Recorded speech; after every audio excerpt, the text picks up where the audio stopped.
नमस्कार. माझी नर्मदा परिक्रमा .blogspot.com या संकेतस्थळाच्या यूट्यूब चॅनलवर आपल्या सगळ्यांचं स्वागत आहे. आज आपण बघतोय लेखांक 16वा प्रभुजी का भांडार. भिकमपूर या नावाची अजून काही गावे नर्मदेकाठी आहेत. हे तुलनेने छोटेसे गाव आहे. मी गावामध्ये प्रवेश करणार इतक्यात दूरवरून एका शाळेतील मास्तर मला बोलवत आहेत असे मला लक्षात आले. मी शाळेमध्ये पोचलो. मास्तरांनी विचारले, नर्मदे हर महाराज, आप कहाँ बिराजेंगे, छाया में या धूप में.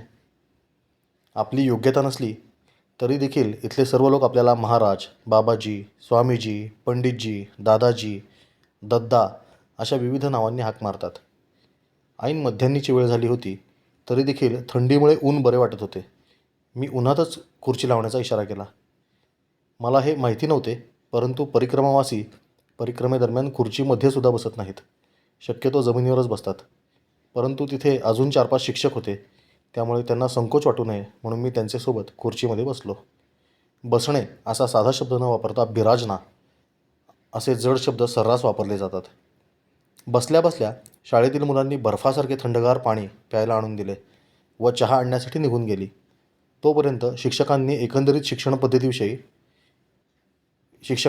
एकंदरीत शिक्षण पद्धतीविषयी चर्चा करू लागलो. लॉकडाऊनमुळे सर्वत्र विद्यार्थ्यांचे अतोनात नुकसान झाल्याची भावना होती. इतक्या दुर्गम डोंगरी भागात देखील शिक्षणाची 2 वर्षे पुरेशी वाताहत झाली होती. शिक्षक हुशार होते व त्यांनी एकंदरीत त्या भागाविषयी खूप चांगली माहिती दिली. मुलांविषयी सुद्धा भरभरून बोलले. माझ्याबद्दल थोडेसे जाणून घेतल्यावर त्यांनी काही चुणचुणीत अशा मैदानात खेळणाऱ्या मुलांना बोलावून घेतले आणि माझ्याशी गप्पा मारायला सांगितले. मी देखील मुलांना नर्मदा परिक्रमा म्हणजे काय आणि ती का करतात हे माझ्या परीने समजावून सांगायचा प्रयत्न केला. प्रत्यक्षात इथल्या लोकांना काय, बालकांनासुद्धा याची गरज नाही, परंतु नवीन नवीन परिक्रमावासी हे सर्व करतात तसे मी देखील केले.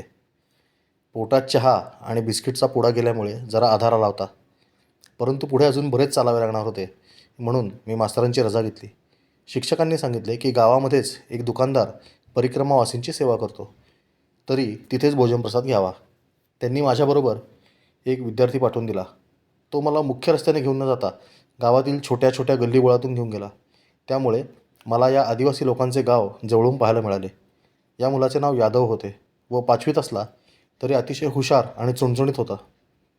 त्याला भारतीय सेनेत भरतीची प्रेरणा दिली. त्याने नुसते मला सोडायचे काम नाही केले, तर दुकानदाराला देखील 2-4 गोष्टी माझ्याबद्दल सांगून तो निघून गेला. आपल्या दुकानासमोर प्रभुलाल परिक्रमावासींना कंबल म्हणजे कांबळं देताना छायाचित्रात आपण बघतोय. हे प्रातिनिधिक छायाचित्र आहे.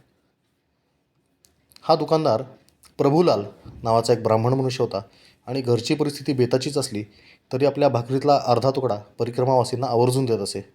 दुकानाशेजारीच एक छोटेसे मंदिर होते. त्या मंदिरामध्ये त्याने मला बसवले. या चित्रामध्ये प्रभू किराणा शेजारचं हे छोटंसं शिवमंदिर आपण बघू शकतो. मंदिर अतिशय अस्वच्छ झाले होते, त्यामुळे मी तिथलाच एक झाडाच्या फांद्या तोडून बनवलेला झाडू घेतला आणि मंदिर स्वच्छ करू लागलो. हे पाहून प्रभू तिथे स्वतः आला आणि मला पुन्हा दुकानात घेऊन गेला. दुकान आणि घर एकाच जागेत होते. मध्ये छोटासा वरांडा होता. दुकानाच्या बाहेर त्याने छान झाडे वेली लावल्या होत्या, त्यामुळे दुकानापुढे सावली असायची. माझे गाव पुणे आहे असे ऐकल्यावर त्याने मला आपको उदय जोशी पता है क्या असे विचारले. उदय जोशी जो सदाशिव पेठ में रहते हैं.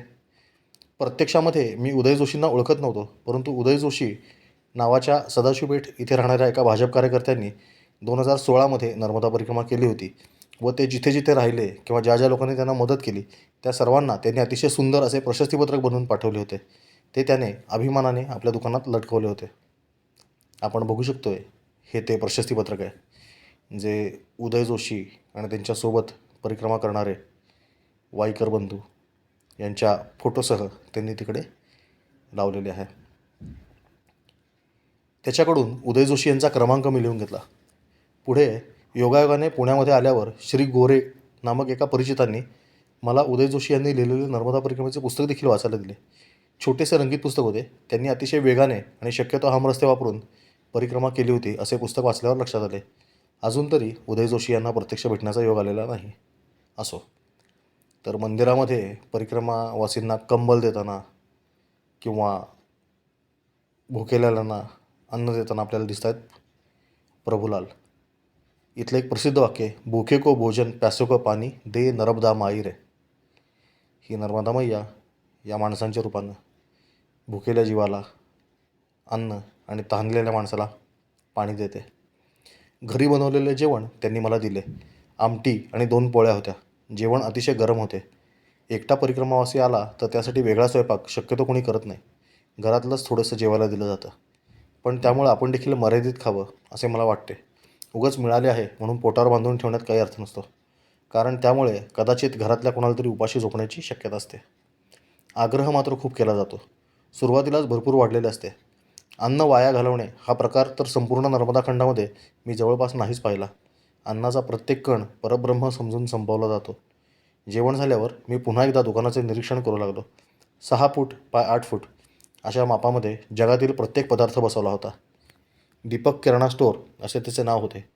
प्रभुलाल सद्गुरुकृपा परिक्रमावासी सेवा असे त्याच्या उपक्रमाचे नाव असल्यामुळे या दुकानाला सगळे प्रभू किराणा म्हणायचे. त्याने माझ्या वहीमध्ये मारलेला शिक्का थंडीमुळे पानं उलसर राहून फिसकटला होता. गुगल नकाशावर मला त्यांचा अजून एक शिक्का सापडला.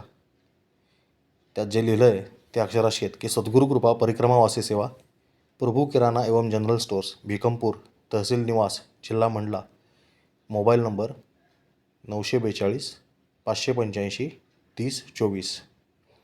नावाप्रमाणे दुकानात सर्व काही होते. तो मला म्हणाला, तुम्हाला अजून काय देऊ सांगा. एकंदरीत त्याची परिस्थिती बेताची आहे हे माझ्या लक्षात आले होते. त्यामुळे मीच त्याच्याकडून एक विजेरी विकत घेतली, 2 सेलसुद्धा विकत घेतले.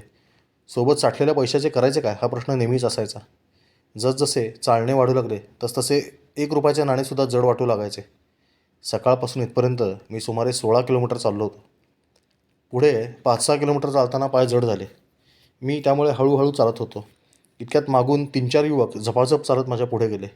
त्यांच्यामधला एक तरुण साधू होता. वासुदेवनास असे त्याचे नाव होते आणि तो अयोध्येचा होता. राजा दशरथाच्या महालापाशी त्याचा आश्रम होता. त्याने मला माझ्या परिक्रमेविषयी माहिती विचारली. पुढचा रस्ता कसा माहिती करून घेतोस असे विचारल्यावर मी सांगितले की जशी मैयाने येईल तशी जातो आहे. माझ्याकडे कुठलेही इंटरनेट, मोबाईल, नकाशा किंवा पुस्तक नाही. हे पाहून त्याला आश्चर्य वाटते आणि त्याने त्याच्याजवळचे एक पुस्तक लगेच मला दिले. हे पुस्तक म्हणजे नर्मदा परिक्रमा वासींसाठी अक्षरशः कामधेनू आहे. आत्मकृष्ण नावाच्या एका संन्यासी महाराजांनी स्वतः अनेक वेळा पायी परिक्रमा केल्यानंतर लिहिलेले हे पुस्तक असून याच्या इतकी अचूक माहिती अन्य कुठल्याच पुस्तकामध्ये सापडत नाही. आपण बघू शकतोय तिलकवाडा इथं आश्रम असलेले आत्मकृष्ण महाराज. सध्या हे महाराज तिलकवाड्यालाच असतात, परंतु त्यांची प्रकृती ठीक नसल्यामुळं दर्शन त्यांचं दुर्लभ झालेलं आहे. परंतु आत्मकृष्ण महाराजांचा निवास हा तिलकवाड्याला त्यांच्या स्वतःच्या आश्रमामध्ये असतो. मुळात पुस्तक म्हणजे याच्यात बाकी काहीच लिहिलेलं नसून केवळ गावांची यादी, तीर्थक्षेत्रांची यादी, 2 गावांमधलं अंतर, नद्यांची नावं, जिल्ह्याची, तालुक्याची नावे इतकीच माहिती लिहिलेली आहे. नर्मदा परिक्रमा मार्गदर्शिका असे पुस्तकाचे नाव आहे. हे आत्मकृष्ण महाराज सध्या तिलकवाडा या गुजरातमधल्या गावातल्या आपल्या आश्रमामध्ये राहत असून त्यांची प्रकृती सध्या ठीक नसते. त्यामुळे पूर्वीसारखी परिक्रमावासियांची सेवा ते आता करू शकत नाहीत. त्यांचे गुरुबंधू असलेले डॉक्टर चंद्रमौली स्वामी म्हणून एक जण आहेत. ते त्यांची सर्व व्यवस्था पाहतात. वासुदेवदास साधूने मला हे पुस्तक कसे पाहायचे ते शिकवले आणि उदाहरणादाखल जिथे आम्ही भेटलो ते गाव शोधून तिथे स्वतःचा नाव आणि क्रमांक त्यांनी लिहून दिला. याने दुसरी परिक्रमा केवळ 84 दिवसामध्ये पूर्ण केली. अजून एक परिक्रमा करण्याचा त्यांचा मानस आहे. सध्या ते उत्तराखंडमधले 4 धाम पदयात्रेचे नियोजन करत आहेत.